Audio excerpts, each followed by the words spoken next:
सब सुख लहे तुम्हारी शरणा, तुम रक्षक काहू को डरना। आज से हिंदू नववर्ष और चैत्र नवरात्र प्रारंभ हो चुके हैं। हमारे शास्त्रों में नवरात्रों की विशेष महिमा गाई गई है। कहते हैं अन्य दिनों की अपेक्षा नवरात्रों में की गई पूजा पाठ का हमें 1000 गुना बढ़कर फल मिलता है। तो सभी सनातनियों को, सभी हिंदू भाइयों को इसमें आराधना करनी चाहिए, साधना करनी चाहिए। यदि आपकी कोई भौतिक आवश्यकता है, कोई मनोकामना है, बहुत दिनों से कोई काम अटका हो, कोई रोग है, शोक है, या आपकी कोई मनोकामना नहीं भी है, तो अपनी आध्यात्मिक उन्नति के लिए, अपने शरीर में ऊर्जा बढ़ाने के लिए इसमें साधना अवश्य करनी चाहिए। किसी भी देवी देवताओं की करें, जो भी आपके इष्ट है, शक्ति के उपासक है या राम के उपासक है, कृष्ण के हैं, हनुमान जी के हैं। और मैं तो आपको सुंदरकांड की सलाह दूंगा, क्योंकि सुंदरकांड की वैसे तो यूं ही बहुत महिमा है। शनिवार मंगलवार को कई भक्त इसको प्रतिदिन भी करते हैं, लेकिन नवरात्र में विशेष फलदायी है। अगर 9 दिन कर ले तो बहुत अच्छा, नहीं तो इसमें जो शनिवार और मंगलवार पड़ रहा है नवरात्र में, इस दिन तो आप अवश्य कर कर सुंदरकांड का पाठ करें। और 2 दिन भी नहीं कर सकते तो केवल एक ही दिन करें, लेकिन अवश्य करें। सुंदरकांड की विशेष महिमा है। सुंदरकांड के पाठ से हमारे शरीर में ऊर्जा का संचार होता है, क्योंकि गृहस्थ जीवन है, भौतिक आवश्यकताएं हैं हमारी, और 1000 तरह की समस्याएं हमारे जीवन में बनी रहती है गृहस्थ में। आज ये समस्या, कहीं वो समस्या, क्लेश विकार हमारे अंदर निरंतर बने ही रहते हैं।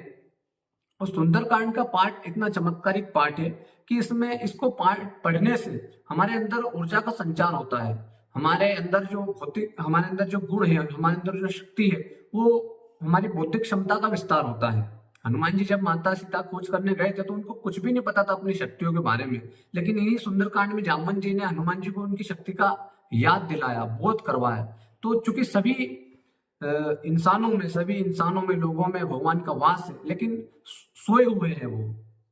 और जब सुंदरकांड का पाठ यानी किसी स्त्रोत का पाठ, किसी मंत्र का पाठ हम करते हैं, तो वे जो शक्ति हमारे अंदर छुपी होती है वो हमारे अंदर से बाहर आती है। तो इन दिव्य रचनाओं का अगर आप पाठ करेंगे तो आपको समस्याओं से, चैलेंजेस से लड़ने में शक्ति प्रदान मिलती है, और आसानी से आप समस्याओं को पार कर सकते हैं। यही सुंदरकांड में है भी सही, कि जब माता सीता की खोज करने गए थे तो 1000 तरह की समस्याएं उनके सामने आई, हनुमान जी के सामने, लेकिन एक एक करके, चूंकि बुद्धिमत्ता वरिष्ठता में अपनी बुद्धि और कुशलता, गुण और ज्ञान के सागर भी है, तो उनकी अनुसार उन्होंने अपनी सारी समस्याओं को पार किया। तो जब हम भौतिक जीवन में, हमारे सामने समस्याएं आती हैं, रोज ही आती हैं, हर ऐसा कोई भी नहीं जिसके जीवन में समस्याएं नहीं है, तो हम जब इन रचनाओं का पाठ करते हैं विशेष दिनों में, या हमेशा ही करना चाहिए, लेकिन इन दिनों तो करना ही चाहिए, क्योंकि अनेक भक्त मैंने ऐसे देखे हैं कि अन्य दिन नहीं कर सकते, समय नहीं मिल पाता, काम रहता है सुबह से शाम तक, तो केवल, लेकिन वे 9 दिन तो विशेष अनुष्ठान करते ही करते हैं। और 9 दिनों के जब नियम से, संयम से और पवित्र रहकर, उपवास कर कर, बहुत सारे नियम मानकर इन 9 दिनों में कोई नियम प्रयोग कर वो अनुष्ठान करते, तो इनका प्रभाव ऐसा है कि 6 महीने चलता है, फिर अगले नवरात्र आते, फिर 6 महीने में कर लेते हैं। इसे केवल ये जो नवरात्रों में भी अगर आप विशेष अनुष्ठान कर ले, साधना कर ले, तो आपके पूरे वर्ष में आपको काम देती है, ऊर्जा से आप भरे रहते हैं, आपके चेहरे पर अलग तेज निर्मित होता है, क्योंकि माता रानी शक्ति की स्रोत है। जिनको भी शक्ति चाहिए, जो कमजोर महसूस करते हो, अपने आप को दीनहीन, असहाय महसूस करते हो, तो इन 9 दिनों में साधना जरूर करें। सुंदरकांड नहीं करें तो जो भी आपके इष्ट हैं, विष्णु सहस्त्र नाम का पाठ कर सकते हैं, दुर्गा सप्तशती कर सकते हैं, हनुमान चालीसा पढ़ सकते हैं, भगवान शंकर का कोई स्तोत्र पढ़ सकते हैं, जो भी आपको अच्छा लगे, लेकिन इस दिनों आप अवश्य करें, क्योंकि 1000 गुना बढ़कर फल मिलता है। आप साल भर करेंगे और इन 9 दिनों में करेंगे तो एक जैसा फल प्राप्त होगा। इतनी महिमा है नवरात्रों की, तो अवश्य समय निकाल कर, और सुंदरकांड का पाठ नवरात्रों में अगर करें तो शाम के समय करें, और फलदायी होता है। क्योंकि नवरात्रि है, रात्रि के समय पाठ किया जाता है, लेकिन संध्या समय 6 बजे बाद इसका आप पाठ करें। एक दिया जला ले बस, ज्यादा नहीं तो, और शुरू हो जाए। आप देखिएगा कि 9 दिन अगर आपने नियम से, नियम तो बहुत सारे अनुष्ठान के नियम आपको पता ही होगा, मैं फिर बता देता हूं कि संकल्प ले, 9 दिन करते 9 दिनों का ले, और एक समय रखे, निश्चित समय रखे, ब्रह्मचर्य का पालन करे, अनावश्यक क्रोध ना करे, और राम नाम का सतत जाप करें। निरंतर जाप करें 9 दिनों तक, अन्य दिनों में नाम जप और 9 दिनों में नाम जप कर रहे हैं तो इसका भी विशेष फलदायी है। आप कुछ नहीं कर तो केवल नाम जाप ही करें, जहां है वहां नाम जाप करें। नाम जाप तो कर ही सकते हैं काम करते करते भी, कुछ भी करें, लेकिन इन नवरात्रों में अवश्य साधना करें, किसी प्रकार की साधना करें, क्योंकि हमारे साल भर गृहस्थ का समय है और तमाम तरह की समस्याएं, क्लेश, विकार है।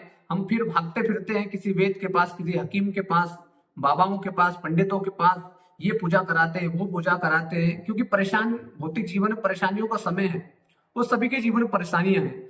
तो इन रचनाओं को पाठ करके इन 9 दिनों का उपयोग करें, किसी भी तरह उपयोग करें और पाठ करें। आप देखिएगा कि समस्याएं तो आएंगी, समस्याएं तो आएंगी।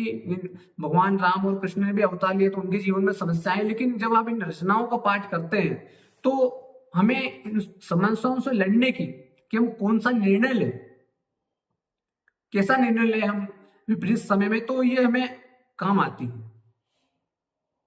तो नियम से करें तो बहुत अच्छा है, नहीं तो एक दिन ही करें कम से कम सुंदरकांड का पाठ 9 दिनों में, लेकिन अवश्य करें। बाबा हनुमान जी महाराज शक्ति के उपासक है, शक्ति के स्रोत है। अगर उनकी शरण में जाएंगे नवरात्रों में तो निश्चित रूप से आपकी आप पर कृपा होगी। सभी भक्त इसमें साधना करते हैं, आप भी करिए, एक दिन करिए लेकिन करिए, अवश्य करिए। आप देखेंगे 9 दिनों बाद कि आपके शरीर में बदलाव होगा, और 9 दिन कर लिए तो फिर बात ही क्या है। तो किसी प्रकार से करें, लेकिन समय निकालें 9 दिनों में। मैं पूरे साल का नहीं बोल रहा, लेकिन 9 दिनों में अवश्य समय निकालें और साधना करें, मंत्र जाप करें, अनुष्ठान करें, कोई सा भी स्त्रोत पढ़े, रामचरितमानस का पाठ करें, गीता का पाठ करें, लेकिन कुछ भी करें, लेकिन हमारे शास्त्र पढ़े, मंत्र पढ़े, नाम जप करे, कुछ भी करे, लेकिन करें। क्योंकि आप देखिए होगा कि कोई सुसाइड कर रहा है समस्याओं से घबरा कर, लड़ने की किसी भी आज के जो युवा वर्ग है उसमें लड़ने की क्षमता ही नहीं बची।